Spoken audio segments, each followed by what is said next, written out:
What's up, guys? Welcome back to the channel. Today I have a little bit of old school cool for you. This is an 87 Land Cruiser, and what I think is interesting about this thing is it's a neat mix of kind of that old school, fun, boxy feel you'd want out of an 80s model 4x4 with a lot of upgrades that you're not gonna be able to see by looking at it that are gonna help performance. So this is an FJ Cruiser wheel on a 33-inch tire. They actually upgraded the front brakes to Tacoma brakes. And on the rear, they put an 80 series rear end in it, so it obviously has 80 series brakes. So the braking capacity on this thing is very similar to a modern day car, which is awesome. It's got an Old Man Emu heavy duty suspension lift, so it's gonna drive a little bit better as far as that body sway goes than stock. ARB front bumper, and the big move on this is it has this monster Vortec V8 swap. We actually have the paperwork for this. It was about 28 grand, and then they sprung for another $1,500 upgrade, which is the Vortec AC system.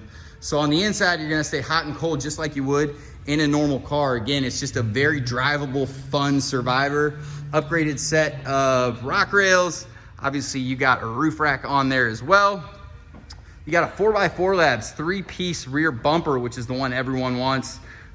Swing out on both sides, comes with a ladder.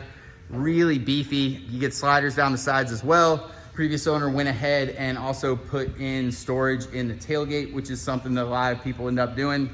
The interior was redone in all Toyota factory correct parts. At some point, it's got about 200,000 miles on it. So it's definitely not the original interior, but it's correct. The dash isn't cracked or faded. The door cards are in good shape. The driver's seat, that vinyl on the side isn't blown out like they always are. So a really interesting, cool, fun, drivable cruiser. Any more questions on this one, give us a call anytime at 502-459-9900.